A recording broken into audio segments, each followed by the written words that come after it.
Lord, we just pray that we can get everything out today. You just take away all of our anxiety, God, and just let us be able to speak freely and candidly and help people at the end of the day.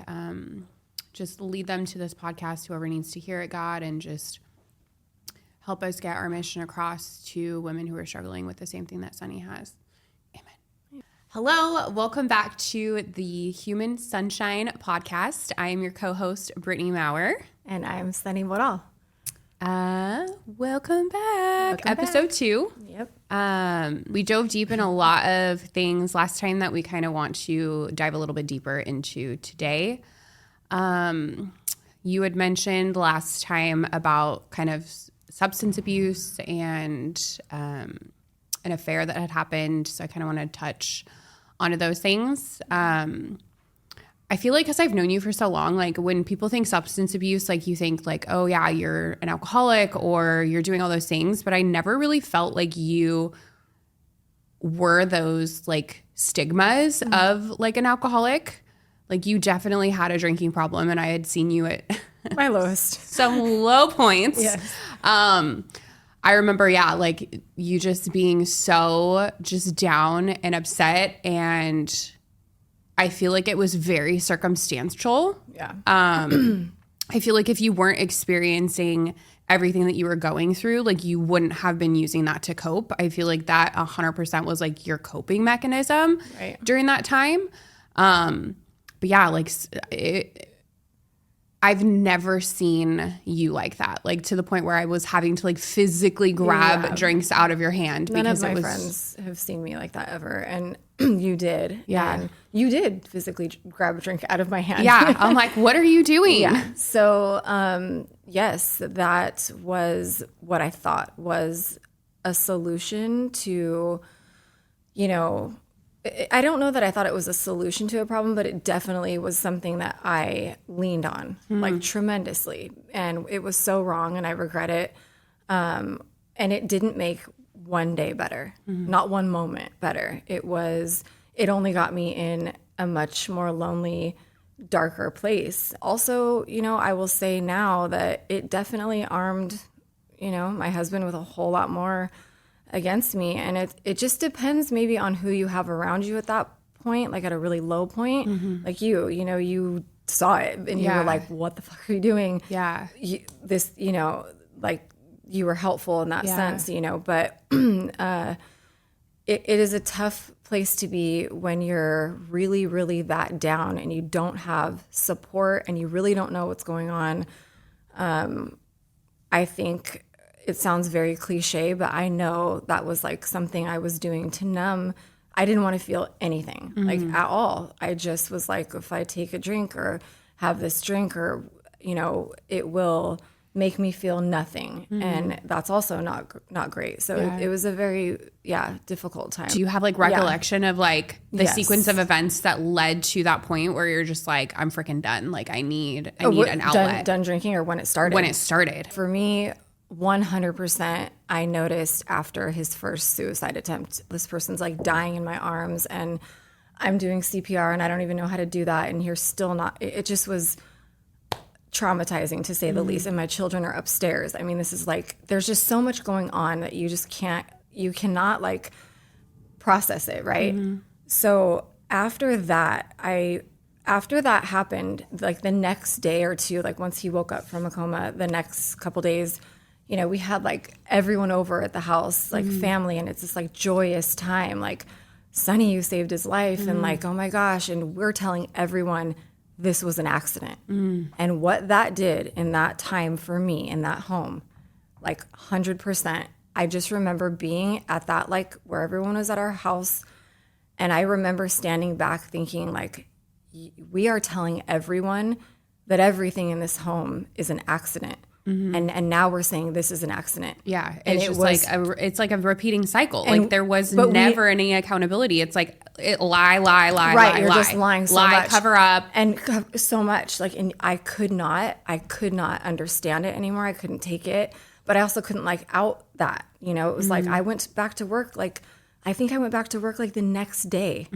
I literally went right back into work because that's what I knew how to do. I was one of the very few people that you actually called the day that it happened. Yeah. And you were so like beside yourself. But yeah, from the start, I was like, you know me. I'm like, went to school for law enforcement. So I'm like, what happened? Tell me all the details. Like, what do you mean this happened? Yeah. Like, it just didn't make sense in my head even. So it was like, I always had those more questions. Right. And like, okay, it just doesn't seem like the story made sense. Well, so knowing what I know now, it's like, yeah, it was never the truth. It was never, nothing was the truth. Yeah. Like, and this is like, again, the snowball of lies that you're telling. And it's just like, but you think, or I thought, these lies are actually going to like protect my family. At the end of the day, this is all going to be okay. And we're going to protect. That's what I'm doing. But really it was like taking my soul away. Like I couldn't do it anymore. And I knew this was not an accident from the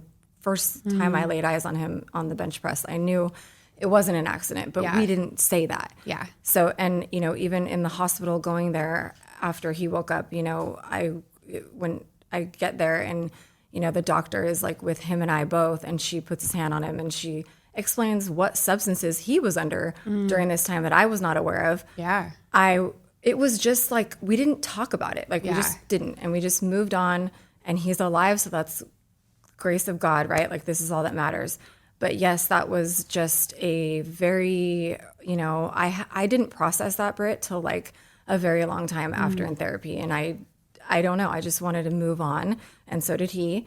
But I noticed like very shortly after there, like even doing like homework with the kids, it was like we had this walk-in pantry and there'd be like, wine. And I don't even really like wine that much. And I would like take a sip of wine and then come back and do homework. And that is like the start so small of just like, you're doing this thing that's like, you think it's helping you, but it's actually tearing everything even more so down. And like I said, your mind isn't clear then and you can't process. And then on top of that, when whatever's happening in this marriage is, it was a mess. It was really difficult and very confusing at that time. And honestly, looking back, like the drinking led to me calling someone after something that would happen.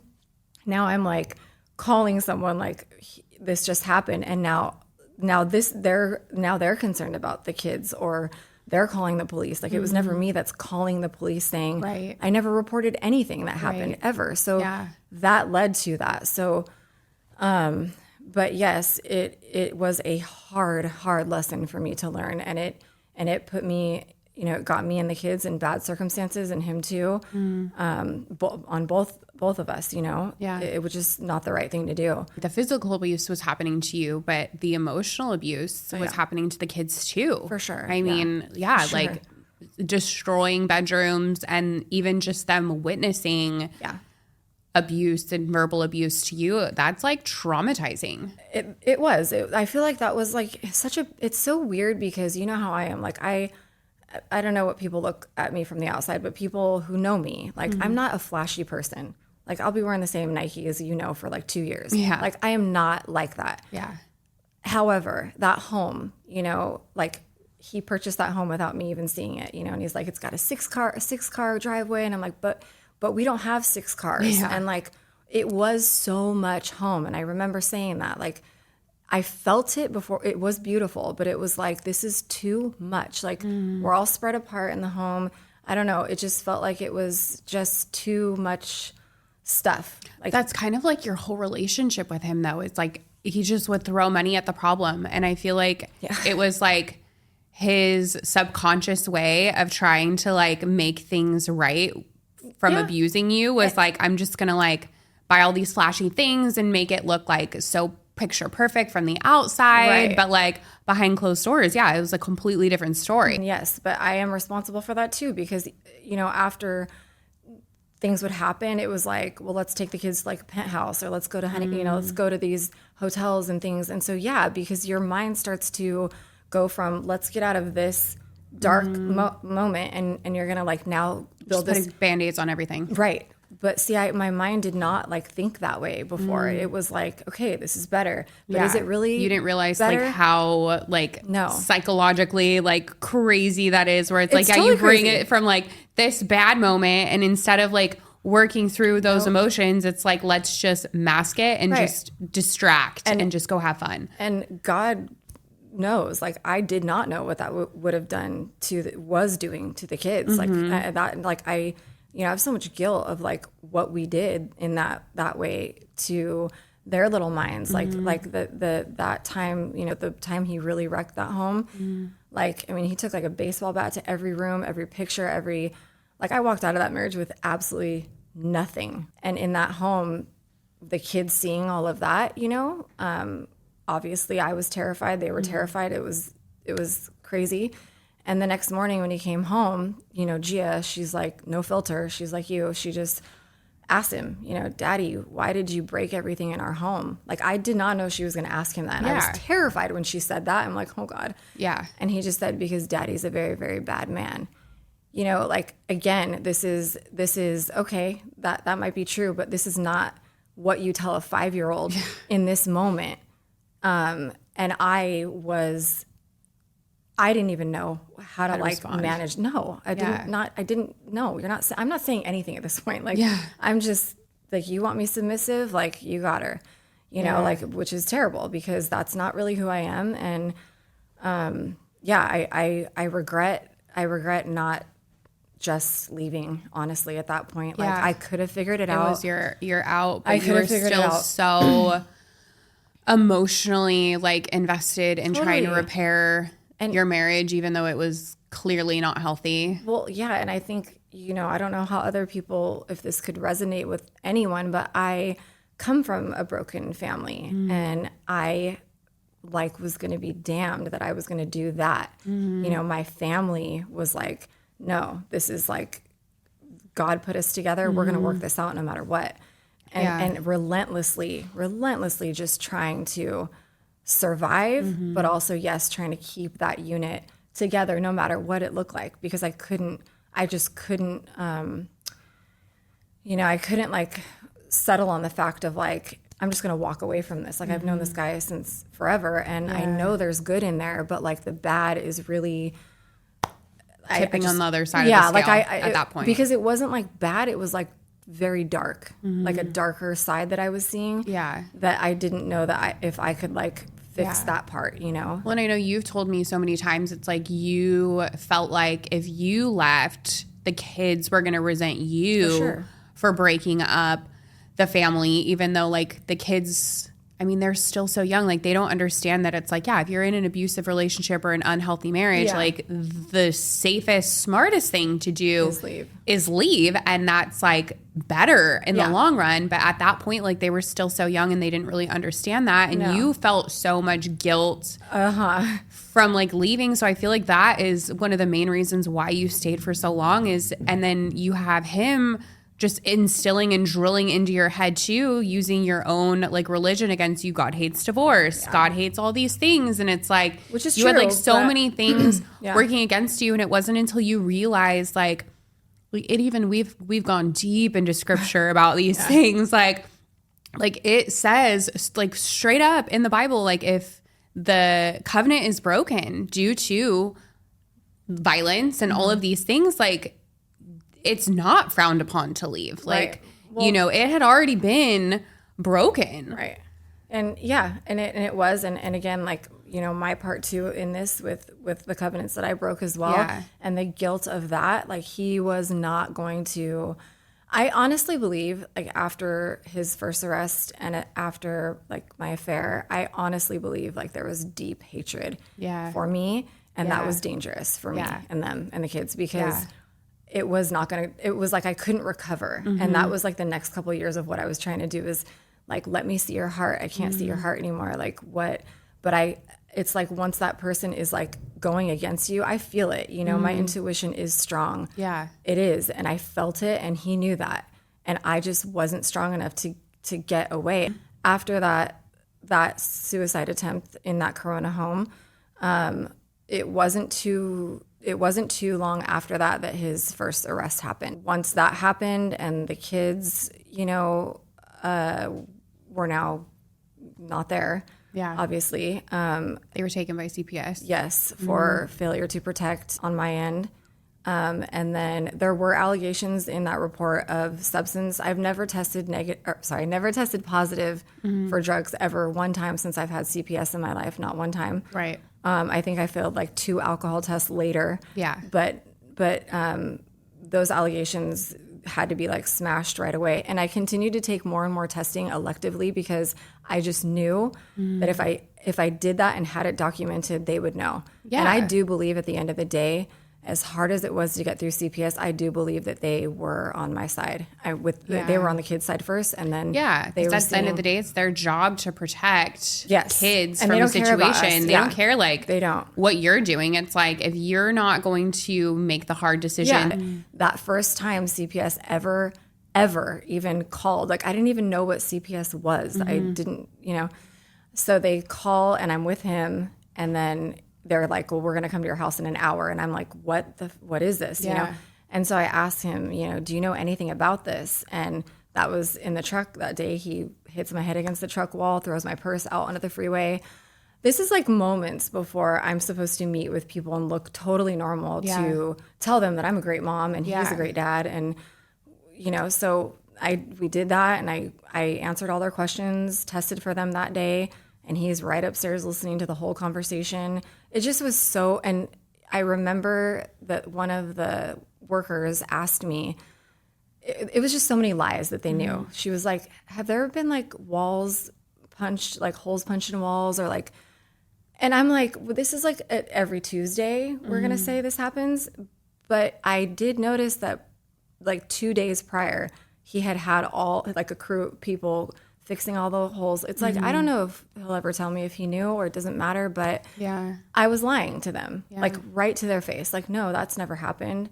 They had to know. So it was, again, just like they were getting that information of what was happening from someone. Right. And it is true because it is true. And it was true. And it was happening. And it was horrible for the kids to have to see this broken everything everywhere. And I think little by little, that stuff just starts to, I cannot say it any better than like it just mentally starts to tear you down. And I would imagine it did the same for the kids. Your everything is broken. Your rooms are broken. Your Barbie house is broken. Your holes in walls. Like that is not, it's just not, you can't sustain that for so long. So as much as you want to be happy and you want to keep running your kick-ass business and you want to be all these things, like you just can't keep going that way. So, anyway, we put that house up for sale. Yeah. Because I wanted to show CPS, we're going to part ways, and we decided to do that together. I think the tipping point was the accident. So the car accident, that's like 2022, and that accident happened like before I even got that apartment. So like when we were in escrow selling the home. Yeah. Cause I remember talking to you. It was like the close of escrow. Yeah. It was like, I came back and it's like, oh God, finally. Right. It was like, okay, I can kind of see the light. Okay. You're finally ready. You're telling me, we're talking to the realtor. I'm going to get a certain amount of money from the sale of the house, and I'm going to have like a little nest egg that I can start over. And then it was like, you get into the apartment, and then it was like, things that you were telling me weren't actually happening. No, and I'll tell you what exactly happened. So that again, the timeline, I forget it until it's like said this way. But yes, that was all true. We were in escrow for the home. And like even dumb shit like him refusing to sign like loan docs. Like he was still actively working against you even during that time. So in selling the home, my client was a great client, was our escrow. We were in escrow with her, and yes, I had told him, let's just split this money. Like, cause it was a decent amount of money. I'm like, let's just split it and whatever. And this is her recommendation, mine. He did not want to do that. And going to the notary, he like freaked out and didn't want to go. And I'm calling her. It just was all this chaos constantly. It's like nothing can just go smooth. And I don't know why, but anyway, I'm telling her this, and he didn't want to split the money. So I really don't know what happened. Like, I guess the escrow was just in escrow, but we were out of that home, and I had not gotten into the apartment yet. And that's when I got run over by the car. when I got run over by that car, it was in Torrance. I went to UCLA, obviously the emergency unit or whatever unit, trauma unit. I was there for 6 nights, 7 days, and it was like day 2 or 3. He walked in to the hospital room and was like, check your bank account. And I was like, what? And I checked my like bank account, and all that money was in my account. Like, I didn't ask for that ever, nor did I want that at all. Yeah. You know, and his mom came right away. It was like, it was just, that was the moment. I'm not kidding you. That is the moment in that hospital room. I swear. That is the moment where I looked at him and I remember thinking, like, you are never leaving this person, because will I ever really know if that was an accident? I don't know, because I couldn't see his face. Do I think it probably wasn't? Probably not.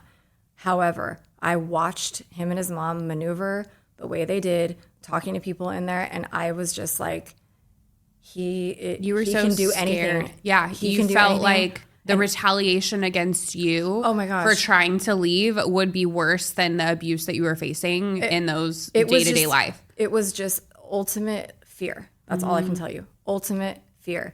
And now, like, my kids are on the line, and I'm like here with 12 broken bones. Dude, I know. You and I went and got the hospital report together because in our healing phase, her healing girly phase, it was like, what do you mean? Like, you've never read these things? I've never read a police report because I'm always there. So it was like, no, we're going to go. I want to know like exactly what had happened. And like, you're going to start healing and educating yourself on these matters, because it does matter. Like, if you want to move on, like, you need to be able to like kind of close these chapters so that you can like move forward. And like, reading that, it was like this thick. I know. It was insane. I'm like, there's no way that this amount of damage was caused by somebody accidentally. Well, and what I will say, and this would get no one in trouble now because it's, past, but I will say that like so we did have dinner that night in like Hermosa Beach before the accident happened, but like maybe like 2 drinks max each, both of us. However, after that, he went into another restaurant on his own. I stayed in the car, and he was drinking in that restaurant. It's like, whatever. But he was angry when he came out. I know this. And what I always have told you, and what people may or may not like or need to look for, because I didn't back then, but I see this now. Yeah, and it's about education of like the signs to help other people. Right. So it's the reaction. Okay? It is like the reaction of the person doing whatever that they're doing. Like, no matter what it is, if it's a kick in the stomach, if it's a kick up my ass, if it's a hit across my face, whatever was happening, like the reaction that he would give is beyond shocking. It's like nothing. No remorse. No, less than that. It's like, I don't know how to explain it. It's almost like I felt bad for him because there was nothing there. Like, like I can't explain it. It's like the rage you see in the face and you feel it, that I felt. But the aftermath of like directly after, he would either run, like leave, like whatever premises we're on, he would like leave. Yeah. So I'm alone. Yeah. Or like in the matter of the car accident, like I remember laying there on the asphalt and he was very far away from me.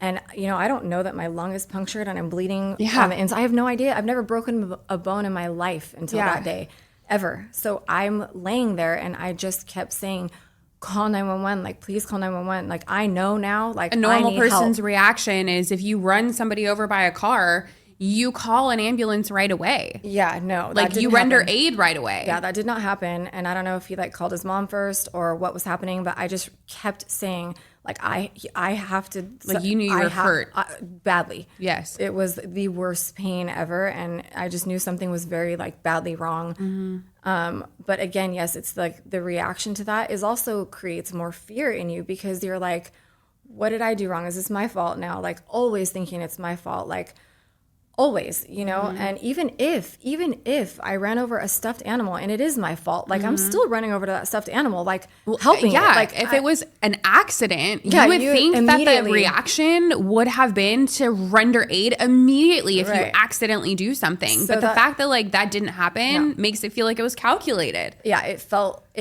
like I just was scared. Yeah. You know, at first I was scared because I didn't know if I was going to like, I honestly didn't know if I was going to like live through that. I did not know. I was in so much pain. It was just awful. And then at that point, you know, like as always, like I swear every time it's like his mom is just there within seconds. I don't know where she was, like always just there. And it's like they're off doing their thing. And I'm sure they were talking because this looks bad and how are we going to help him through? It's just, I was just alone. I was alone in the hospital bed. I was like not knowing what was going on. Like it was just really difficult. And what sucks too is that like I said, we had 2 drinks before. Yeah. Like someone please get the receipt for that restaurant. It's like this is not like a matter of me drinking above and beyond what like normal a couple would do, right? However, on like the medical report, of course they're going to take there was like a small amount of alcohol in my system, which fine, but we're not testing yours. How you got away with... And you weren't the one driving. No, I wasn't. But like, again, for me, it just makes me... It's the shame of like, oh my gosh, I shouldn't have had any... I wish I never drank ever. Right. Ever. Yeah. Because it's like, dude, all that did was like make things look worse for me. Yeah. Well, and at the hospital too, wasn't a car delivered? Yeah. Yeah. Yeah. A brand new car delivered. Let's throw more money and more gifts at... It's something that happened. It's just, it's like too many coincidences. Like whether or not that is like the way that he was trying to do stuff, like it's a pattern to me. Like it's every time something bad happens, it's like he's just trying to pull you in by like giving you bright, shiny things as like his apology, because he's never once apologized for any of the things that he's done to you. So it's like, that was like his way of apologizing is we're just going to get new things. And it's like, oh, like everything's going to be fine. Yeah. And I think and again, at the time you're just like, we're just going with this, right? Like, we're just going to go with this because this is what we do. And no, like, absolutely not. Like for anyone, like, God, I hope that no one is ever in like this dire of a situation, because when you are, and you are only told to trust one person, right? Like, it's like the last thing you should do, like because and that breaks, like, for me, like, trust issues. Obviously now it's like, God, you know, I trust you like completely, and good people around me, but when you're told to just trust one person and nothing seems to be going the right way, everything actually seems to be like backsliding like tremendously, you got to be really strong and have some really, really good support to be able to pull you through that. And if you don't have that, and I wouldn't say that I didn't have my faith there. Like, I always, God, I feel like, has always been with me, but I definitely wasn't seeking that way. And I wish I did then too, you know? But yeah, just a really chaotic, bad situation that could have ended even worse. Yeah. And I'm obviously glad, you know, it ended the way that it did. Your affair. What point of like the relationship did that happen, and kind of how did that transpire? Biggest regret of my life, 100%. I have made amends to that person as well. We are still good friends to this day. Someone that I've known since I'm 19. And honestly, it was a friendship that, I leaned on too much, and it shouldn't have crossed that line, and it did. And this happened when we lived in the other Corona home. So like, I don't know, 2021. I think it was like right after COVID, maybe. Was this before or after his first attempt? Before. Okay. Before. Which, again, like, the guilt I had for this affair, after that, I was like told everything was my fault. Everything was my fault. And I believed it. And I still do to this day. Like, I still feel like that rocked, you know, our marriage. But there were things already obviously happening prior to. But yeah, I wish, you know, if I could go back, obviously I would not have done that.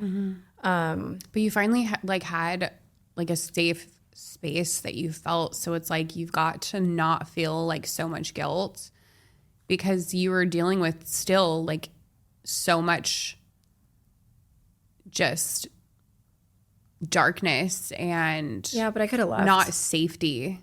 I could have left, you know. So it is what it is. It's like in the past, and but yeah, huge regret. Like, I don't recommend that in any marriage. It's hard to get through. And then, you know, I didn't realize like the shame and guilt I would feel for that. And after that was a lot of degrading me at any time.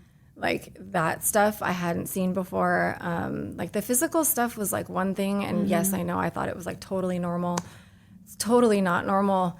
But the degrading part of it and the verbal stuff like after the affair was like and telling my kids, our kids, like specific things that were like children should never hear.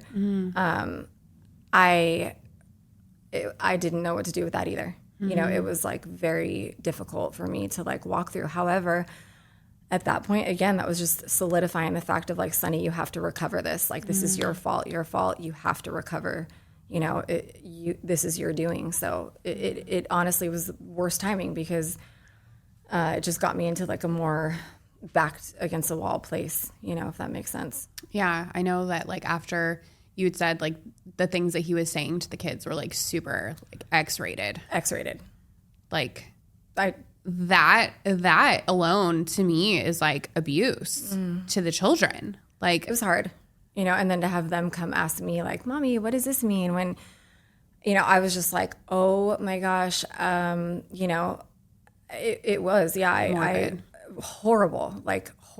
And yeah, I don't know why he did that, and maybe people do that, but I was like not equipped to handle that with the kids. Like, and I had told my husband, I would have always told our kids about this affair, always, because I always want when they're old enough to understand. Right. And yeah, not 5. No, and to help them in their life, in their relationships, I will always be like honest with them at the appropriate time. Right. This is not the appropriate time to be doing this. Yeah, these are grown-up conversations. Yes, and to be saying these things, like it's just wrecking, you know, them. And you know, after my affair, it was like, of course, you know, obviously he was, you know, not faithful in his first marriage, and that's fine. And after my affair, it was like game on, you know, and he was going to just taunt me and, you know, mouth names across the kitchen to me. And like, I don't know if it's Melody, Megan, I don't know what you're saying, but he loved that, like doing that to me. So again, it's like, it's so wrong. Well, it's like, see, I don't even, it's like, It's I get so it though. wrong. I understand. 2 wrongs don't make a right. No, they don't. But like, how often do we do that in life, right? We like, he couldn't. You don't retaliate against your wife and like try to get back at her. I mean, it's like a natural reaction, I think. But either way, I was okay with it. I was like, get it out of your system, do what you need to do. Again, I'm like, this will all just be, you know, this like cycle that we went through, and we'll look back on it one day and go, God, I can't believe we made it through that. Truly, that was like what my mind thought. But no, you know, it was too much. It was just too much with everything else happening. And I just couldn't manage my own feelings. I couldn't manage the kids' feelings altogether, and trying to like help him or I just couldn't do it all. Like I really couldn't. So it was difficult. Yeah. You know? So you're now at an apartment. Did you still have your salon at the time? I did not, but I reconnected with one of my both landlords, and one of them, my main one, the other one, it was like my second location. She's like, just put the keys in the lockbox, like, you know, we'll call it fine. Okay, so we did that, and he was with me that day. I did that. But my main location, I went to the landlords, kind of explained to them like, hey, I didn't like explain what was going on, just like tough times, like I'm ready to come back. And, you know, they loved me, like always pay my rent on time, like obviously good tenant, brought a lot of business to that space. She said, yeah. You know, I paid her like $20,000 that day, which he like nearly killed me for. He was so angry, but I just knew that was the right move at that time, like to get back in. And try and keep your business afloat. Right. And so I did, and they gave me new keys, and I went back in.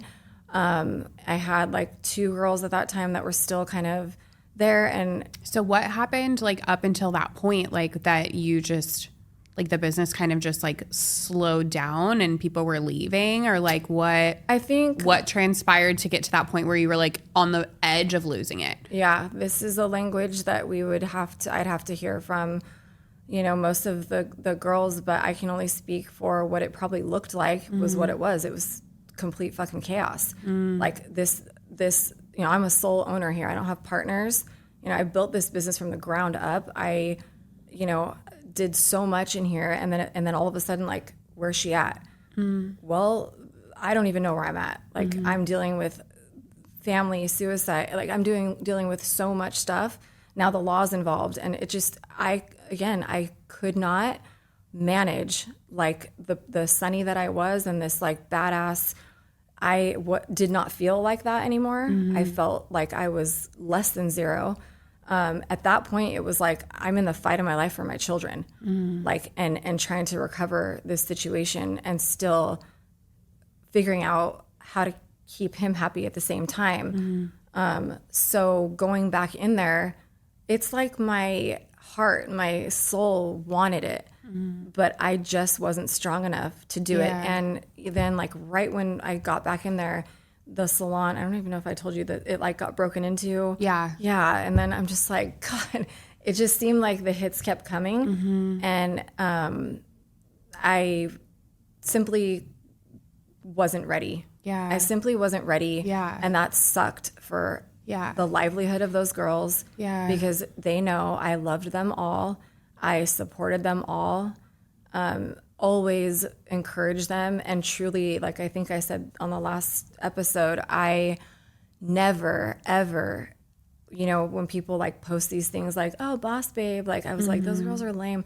Like I'm never that way, you know that? I'm very much like prideful. Never. Always in the trenches with these girls. Like I'm working just as much, if not harder than you guys are on the back end, on the front end for everything. And a lot goes into those businesses. They were not small, they were big. And I think, again, there was a lot of shame there too. And so I don't blame him for that, because that was my business. And yeah, but I know that you've told me that you had like some of your stylists saying that they were like uncomfortable with him being there. And like that even some of the stylists had even like taken you off and had like private conversations, like worried about you and your well-being. So I do feel like that had a huge factor into the demise of the business, was like other people, like you couldn't see it at the time, but like they could see that something was wrong and that you weren't necessarily safe all the time. And it was causing them to not feel safe anymore in their own work environment. That is true. And it's so interesting because like for me, like, how like my work ethic is, it's like, this is my dad's work ethic is just built in me. So you just like, the moment you park your car and you're going in those doors, like it's just game on, right? And nothing else matters besides making people look and feel beautiful from the moment they walk in until the time they leave. This is our mission. This is what we do. And this is what I'm good at. And it's also something I thought would kind of, again, like not a Band-Aid, but like you just keep going. And I could not do that. So it's not that I didn't like see that was happening, but like, I'm being told to wear like long sleeve turtlenecks in like the summer. So, right. So after a point, then like you're 100 like, degrees outside and people are like, and everyone's in shorts and flip flops and you're like sweating, showing up in winter. And so, then it's like the day you take your jacket off, it's like, someone's like, what the fuck is all over your body? Like what is going on? So, and when you get approached like that, like, it's not that I don't know what's happening, but when someone faces you that way, you're almost like, what? Then it's like, what do you do? What do you say? And this becomes probably more lies. And you were conditioned to lie like, about everything. So it's like shit. And so for the girls, they were concerned to say the least. And they also, didn't see a great side of me. And that's why I say I don't blame him. This was like chipping away at me probably way more than I knew. But my like get up and go attitude was like, this is just what you do. You put one foot in front of the other and like, you're going to tackle this like you tackle everything else. And up until this point in my life, Britt, like I had not had a downfall. ever in life. It was like, I'm always on the up and up, right? Like, and I'm working hard, but I'm always on the up and up. But yeah, things can only, it's like a bottle. Like you can only shove so many things in there until it's eventually going to be full and explode. So it's like, I find you finally like hit that peak. Right. Where it's like things just started unraveling. Right. That's exactly. Like they slowly were like, and probably before I noticed it, they were like unraveling. And like you were mentioning me like not showing up or being late, like that stuff was like terrible and was not in my character prior to that. And it was falling apart like all around me, you know, and I still believe to this day, a lot of those girls, they supported me. They did, but they saw me like not supporting myself and making bad decisions. And so they're just like, you want to take this route? Like you take this route. We're not going to support that. Yeah. And I completely understand that because I don't know what I would do with an owner that you would look up to and then falls apart. And that kind of goes into a topic that I want to talk about is just like how does someone, let's just say me, for example, because I'm here and I can speak, you know, first perspective, like when you know that someone in your life is going through those things, like how can you help them or what do you even do? Because I know for me, like you and I had known each other for over 10 years and it's like, I knew what was going on. Yeah. And we were comfortable enough in our friendship that you would tell me things that were going on. And I did my best to give you advice during that time and, you know, try to help you get out to that point. Yeah. But there were times in our friendship where, you know, it was so much that I had to like step away. And it's not that I don't give a shit about you or that I'm not worried about you. I'm freaking worried about you every damn day. But it's like, I have my own life and my own kids and my own family and business that I have to protect. And it's like, you just keep having these same conversations. Like it goes hand in hand with addiction. It's like someone isn't going to get help unless they want to get help. Right. And you weren't at that point that you were ready to leave him and, you know, listen to the advice and get out of that situation. So it's like, you know, if we have listeners that are listening and you're in like the trenches, like don't give up, but you also have to protect your own peace at the end of the day. And so I know that there were times where it's like I would, you know, text you to check on you and you wouldn't respond or very short conversations. I'm like, oh, she texted me back. I know she's alive. Yeah. Like those feelings where it's like just that simple text message coming back. It's like, it's scary. Yeah. Like it's because you don't know, like you don't see this person every day. Right. You know what's going on behind closed doors. But you still have like that pit of your stomach that one day you're going to get like a phone call or you're just not going to answer. And then you're going to see on the news that like, and I'm sure something's wrong. Yeah. And I'm sure that was the case for a lot of people that were close to me. And I totally get it. And my advice to like those friends is do exactly what you did. You know, you have to protect your family first. Right. But I always knew that you were there and you never bullshitted me. You were straight up. You were hard on me. You're still hard on me. You like hated some of the conversations that we would have. I know. You would like look at me like a doe in the headlights, like, because I couldn't get it. Like you were wanting me to give you your answer so badly that when I gave you the complete opposite, you're like, why am I even freaking talking to you? You're not going to agree with me. Yeah. Why are we even friends? Because I wouldn't tell you what you wanted to hear because what you wanted to hear was not the freaking truth. Right. I know. And it was not. I know. And I think being that way ultimately, like, it's just like this tough love, but you had love. Like, it was genuinely wanting to give you the good advice, right? Not just like sugarcoat it and tell you what you wanted to hear. Right, because that wasn't like, no, this isn't going to help. Like, you've been sugarcoated and candy coated and lied to your whole marriage. Like, you need somebody that's going to tell you, all that is BS. Like, what you're believing and what you've been told is not the truth. And I don't give a shit how much you love this person. They don't have your best intention at heart. And I do. Yeah. No, I know. And that's what I could never, ever until like pretty recently, like say, you know, like you just don't want to believe it. That's the thing. You just don't want to believe it. Yeah. And it's not about it's not about the home and even the businesses. It's not about any of that. It's really about like my heart. You know, my heart was like, I could not understand that concept. Yeah. I couldn't understand. There's no way that this person's like going to be this way. But it was happening, you know, and for sure it was not for my good. And whatever that means with me, like that is my children. Yeah. So where I'm at now, like, you know, I will die for Ryder and Gia. Oh yeah. Like will protect them with everything that I have. Like now you just reignited the fire that I always knew I had in me, but was out for so long because I couldn't see straight.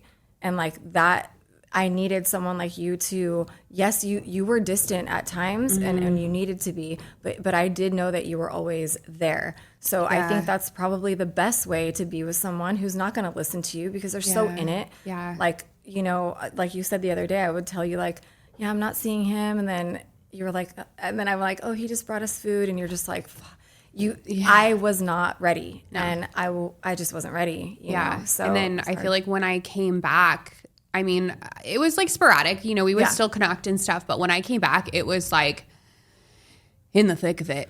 When like really came back, it was like I could see everything spiraling out of control. Yeah. And it was like, if I don't kind of suck it up and take over, like you're going to be on a Netflix show for like your husband murdering you and your family, because it was like, it was getting scary to the point that I was like, if I don't get involved, something bad is going to happen. Yeah, and bad things were happening. You know? And bad things were happening. And I am so glad that you stepped in, because that took a lot of strength, and I know it pulled you away from your family. And thank God your family loves me and I love them. Like they see me, but it's like, yes, that was a lot to ask of you to do that. And I'm sure you just knew like there's no way, there's like no way out at that point. And then like even at your Corona house, that's when I really started getting more involved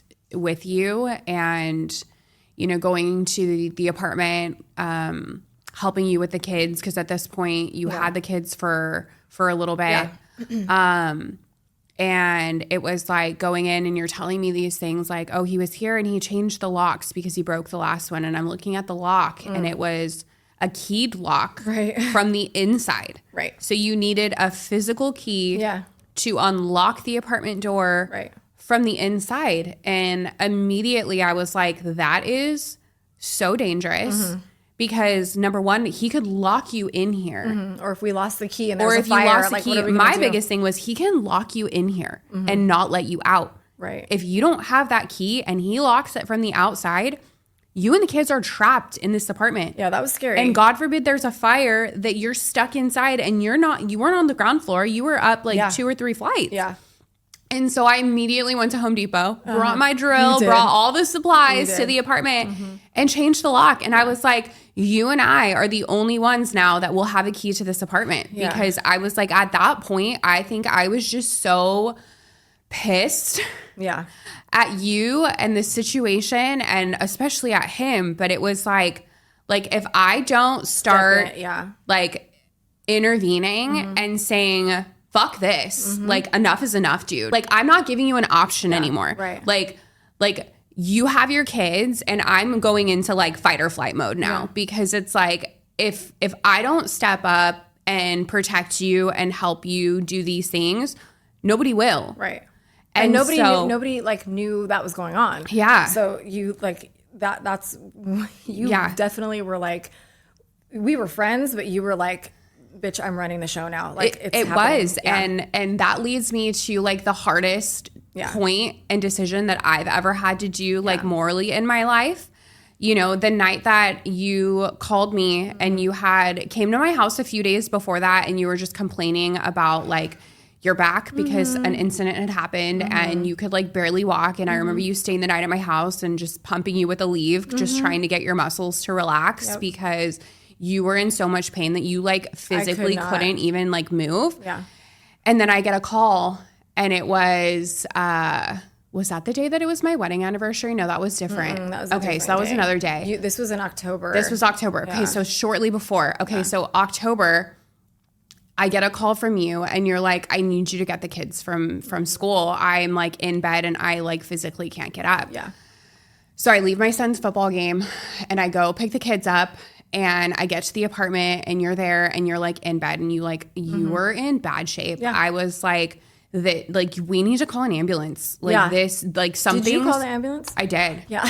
I'm like, something is not right. But also with me calling the ambulance, I also called the police. I know. I remember looking at you. And it wasn't to get you in trouble. It was to get him in trouble because it was like, how can this person, like, enough is enough. Like, he can't get away with this anymore.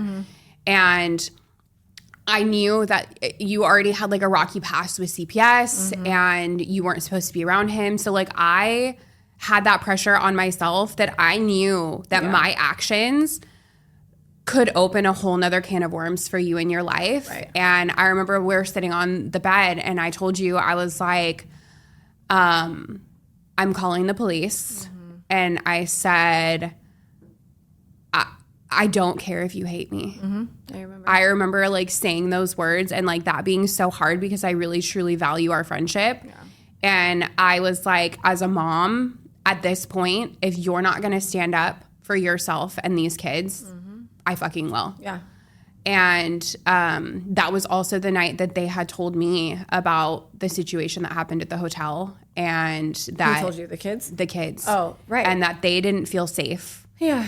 And I was like, if they're confiding in me about something that has happened and that they don't feel safe, like I now, as a grown-up, have an obligation to do what I need to do to protect them because they're children. Like they can't. You're grown. Like you're the one that's making these decisions. Yep. They can't. Yeah. So it's like if somebody's going to step up, then it's going to be me. So yeah, we did. I called the ambulance that night and called the police, and that kind of did open up a whole can of hurt and hard times. And you and I have worked through it and talked about it because it's like you knew, like you were so pissed at me in that moment. It needed to happen. But you were so mad at me in that moment. But yet, like most people who are truly pissed off at somebody would just like completely stop speaking to them. I needed you. Like you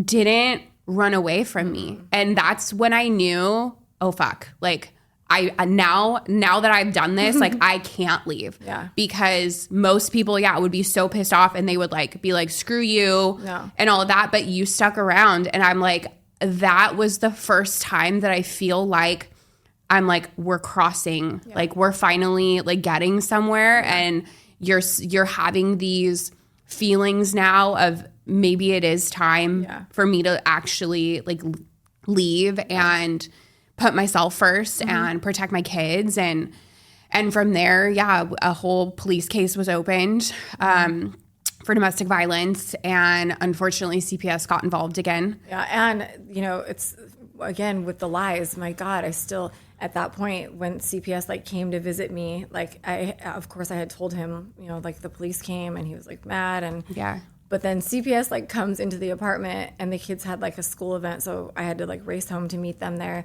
And just blatantly, the workers like, so what happened on this night? And I'm like, nothing.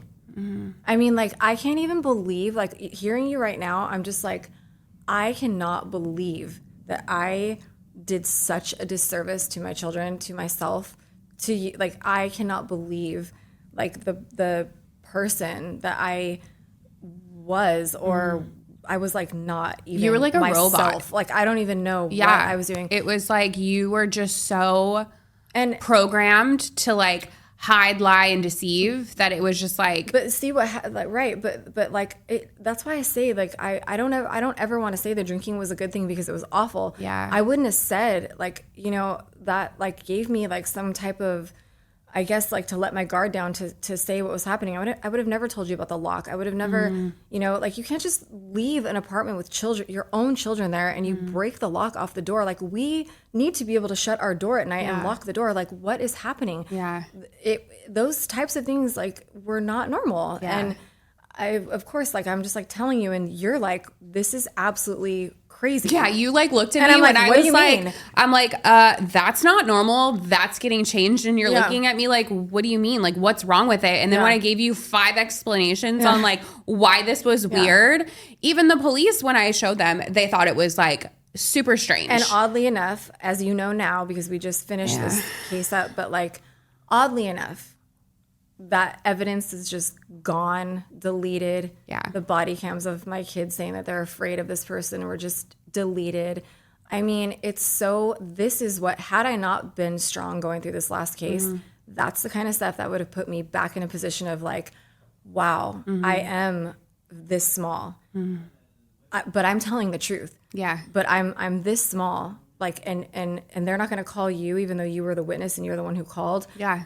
They didn't care about anything. It was like, we're going to protect this person no matter what, which is like the most scary thing for me is that, you know, it's fine. That's your life. Like, be protected. But my God, like what the kids and I had to like go through, like, how did you ever think we were going to survive this? Like, did you care? Did you, what did you even care? You know? So, again, this is why like people just need, even if it's one person, there's got to be someone that just fully supports you, that you can confide in, that you can trust in. And again, like you said, you know, me not turning my back on you because I had done that before. Oh yeah. There were so many times that it's like, so much time would go by that we just wouldn't communicate. And it was just like, you were just in full blown isolation mode. Well, and if my phone would ever go off, like, you know, around him, it's like, what he'll see. Oh, and his reaction to me was always, fuck that bitch. Everyone. Like, it wasn't just you. Yeah. It was anyone. So it was like, like I am just not going to speak on to anyone or anything. Yeah.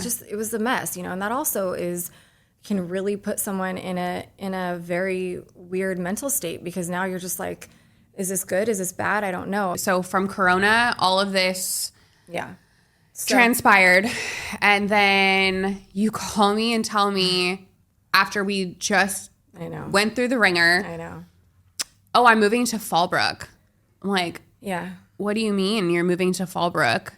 Like, we had just got you a suite that you could start doing hair again and build your business in Chino Hills. And I spent all that money on that Spent suite. all that money getting everything set up. And then you're like, it's fine. I'll just commute. Because at this point, you still had the kids with you. Yeah. And you're like, I'll just commute. And I'm like, what do you mean? Like, Fallbrook's like 2-hour drive from Chino Hills. And then you still have the kids that you have to like get to and from school. I'm like, the timing, you're going to have like one client that you can get, and then you're going to have to turn around and drive straight back. Like, how is that going to work? I was like, make this make sense. And I have no like community out there. I have no people. No, I couldn't make it make sense because it didn't make sense. The amount of times that like I'd get calls to go like help you pick up the kids, like because you were like a 20-minute drive from me. I'm like, what do you mean? Like, you at that point, I was like so nervous because I'm like, now you're like out of reach. We're out of reach. Totally. And if something happens, I can't just jump in my car and get to you or these kids. Right. So at this point, I'm like so worried. Yeah, and I did not see that at all, because what that was after the event, the night you were with the police and the kids and the whole thing, like when CPS came back in to like question me about that incident, and I was like, nothing. Of course, they're just like, this chick is never going to tell us the truth. Like, right. So we moved. So he was like, you know, I found this like beautiful home in this gated community in Fallbrook. And I'm like, Fallbrook, like never been, but I know we always said we were going to retire in San Diego. So, okay. Like, I don't even know, Britt. I just was like, it sounds like a fairy tale or something. I have no idea.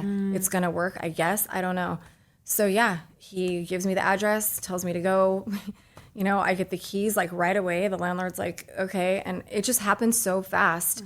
And I used my retirement money to get in there. At this point, you had drained all of your personal finances for this move that he initiated. Well, and again, another thing that he told me was that I didn't have to tell, like, you don't need to tell CPS you're moving, which I didn't know either. He was like, show me some paper that says you have to tell them you're moving. And I'm like, well, I don't have a paper that says that, so I guess we don't. Oh, sure do. They showed up there too. Like, why didn't you tell us you moved? I'm like, huh? Yeah. Like, I didn't know that was like a thing, and I'm just trying to live my life, and it's going to be fine, you know? But yeah, so used all the money to get in there, and then I think it was the like I paid like the last month's rent, whatever, and the rent was super high. It was like I think $4,700 a month. Like, what are we doing, you know? But he always knows how to make a good living, and I was trusting that, you know. And then sure enough, the first that goes time, into again of the financial abuse of you're going to use all of your money to move. Well, I'm sure, and now we're going to move you into this house that I'm going to pay for, and you're like, okay. And now you're stuck. I'm just thinking if people listening to this are probably like at this point, and they are totally right in being like, there is no way Sunny is this dumb. And the thing is, I am very naive and was just very trusting. But looking back again, like this is making me realize like, holy shit, like the warning signs of all of these things. Because one of the biggest reasons why people don't leave abusive relationships 100% is finances. Yeah. Because they don't have the money to sustain life outside of that relationship that they're in. So like that's financial control is a huge reason why people stay. I didn't. And the first time that like it was it was his turn to like pay the rent, like he was not happy. Like it was this thing. It was just no. Like I'm not paying that rent there. And I was just like, what? Like, what do you mean? You moved us here. What do you mean you're not paying the rent? It was, I can't even, it's like hard to talk about because that was like, and that, like Fallbrook, as you know, was like the darkest couple months for me. Like I did not know, it was awful. Like I was, like, might as well not even be alive because. Fell into like a deep depression. Completely. And I know that your drinking escalated a lot during that time. Like I had no idea what to do. And then from there, you also had Vista. Yeah. So, yeah.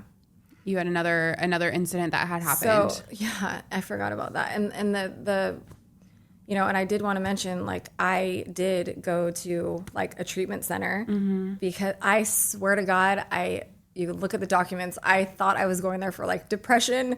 That's what I was, but I knew I was drinking too. But I'm like, this is, you know, what I think I'm going there for. And I remember telling you, like, I have nowhere to go. Like, this landlord is evicting us. Yeah. And my husband's in the housing industry, and he's like, you're fine, you can stay there. And I'm like, this doesn't feel right. Like, I can't, what am I supposed to do? They're putting, like, signs. I can't.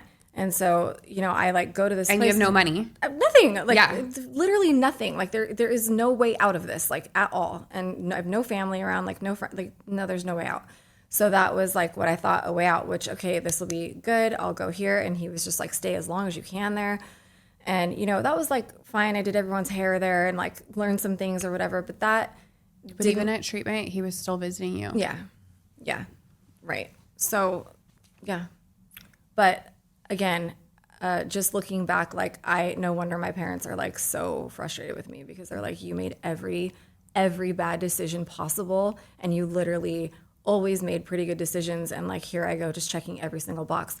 And I did, you know, and I am, like, fully responsible for that because I'm an adult and I'm a mom, and, like, I did these things, you know, and I wish that I didn't, and I did, and I just couldn't seem to, like, get out of it or get straight. And I just didn't feel like myself anymore. I didn't have the strength. I didn't have, like, the friend units I had. I didn't have my businesses. I didn't have any of that stuff to make me feel confident.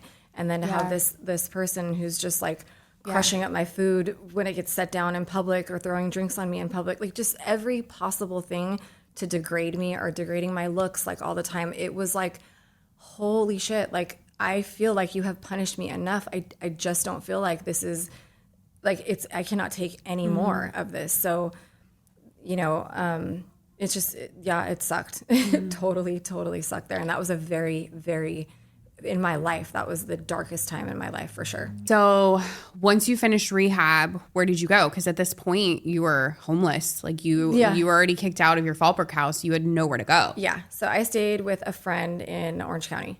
Okay. Yeah. And at this point, did you finally start realizing that, like, you needed to get out of that relationship? And I wish I could say yes, but no, it took another few months. It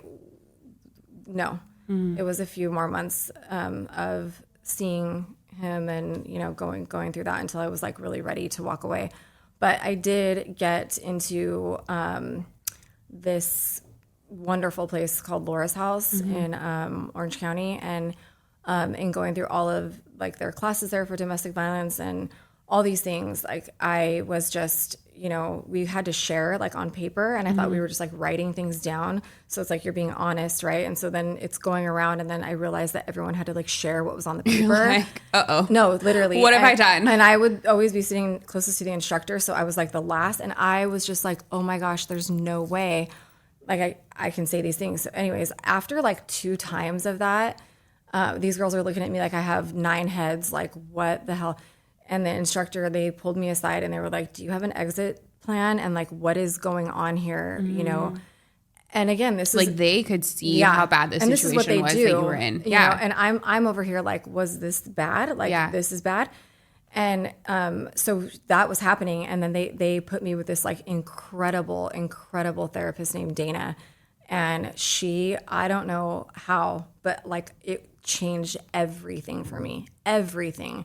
That is the month that I walked away from him. And I continued with her for all that time, even going through like the last case, like I was still seeing her, and she just was like, it was just such a real, honest, like person trying to remind me like, you are worth way more than this. Like what has happened shouldn't have happened, and you're worth way more than this. And it was almost like bringing me back to reminding me of the Sunny that like I forgot that I had in me, or that I thought that I was. And also she was super faithful, and that helped too. Like her faith was so strong, and so we would pray together in there, and it like reignited a lot of that for me, and that changed everything for me. Well, and for those that are listening, like our biggest reason for us like doing this podcast is to help other people. So it's like if you are in this situation and you are listening, reach out. Like that is the first step to do to help you get out of this situation. Is every city, every state, like there are so many resources, so many places, not just Laura's house. Like there are so many resources out there for people that are struggling with this.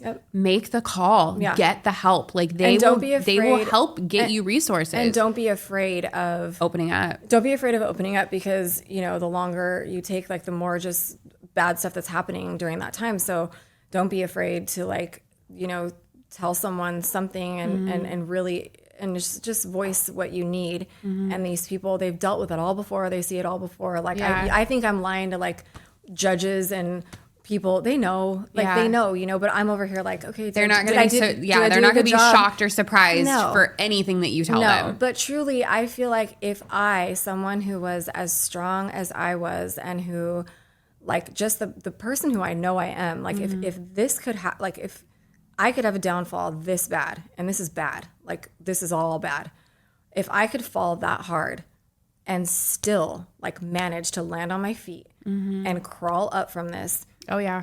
Anybody can, because I did not think that I could. Oh yeah. And the strength and the wisdom that I have now is like, I wouldn't change it, because I now feel like who I was before, but I am way stronger. I have way more discernment. I look at life a very different way. I am probably way more protective over my children. You know, it's taught me so much to get through this, and to get through it, you know, with kind of, I don't want to say alone, because, you know, you're here, God's here, your family helped us tremendously, just good people. And it's like a very small, like your circle will shrink for sure. Oh yeah. Your circle will totally shrink. And that was hard for someone like me who had so many friends and all these things around me, but really that's what was needed. You know, I needed to like just hunker down, heal these kids, remind them of the mom that they know that they have, and also like remind myself of that too. You know, there is beauty in pain, and it is really, really hard to see that when you're going through it. And you know, there were so many days that I was like just broken, crying, praying on my knees every day, like, God, how am I going to get through this? How are we going to get through this? You know, will my kids ever smile? Like, will we be okay? And, you know, by the grace and the mercy of God, like, we are great and happy. Well, and the further and further you got away from this person, I told you this all the time. It was like, this person has a spell on you, and it's like, you need to give your body an opportunity for it to wear off, because it was like, this make sense to me. Like, it doesn't make sense, like how that control was so tightly gripped.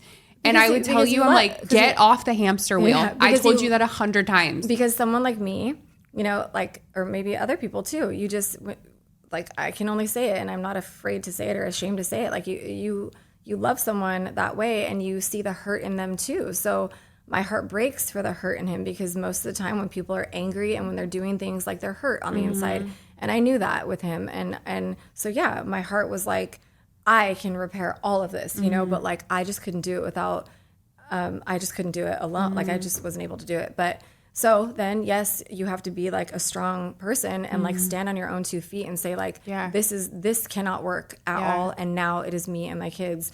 Like, this is what it is. And if you don't do that, like, you'll keep going back. And it's like, now I listen to every restraining order and everything. Like, I don't even. You have to break that cycle. Like, because if you don't, you will never get out. Like, you have to fully commit to changing every aspect of your life, or it won't work. Right. You definitely have to. And it can be done though. Like, like, again, I promise anyone, like, I did not think I would get out of this at all. Like, at all. I truly believe like this was to end up making me look like unfit, or the kids and I would have been like homeless. Like, I don't know what was going to happen, but that was not the plan for us. That is not God's plan for us. That was not my plan or your plan.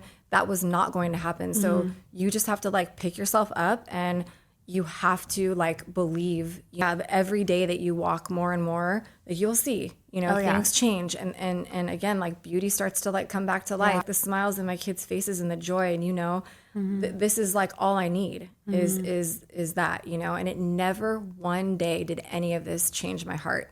My heart has remained like intact for my kids. Like, the nurturing person that I am never changed. I was never vengeful, bitter, none of that. Just it's just a shitty situation that took a long time for me to learn from.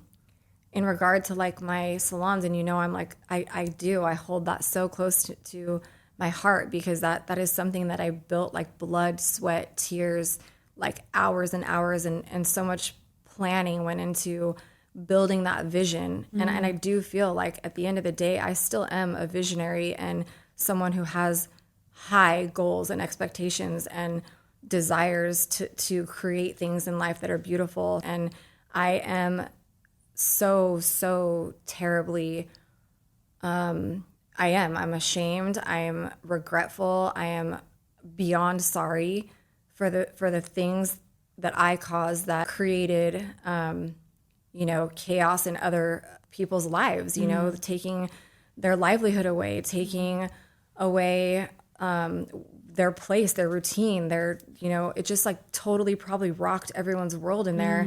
And I couldn't see that at the time, because my world is like beyond, but I do think about it daily.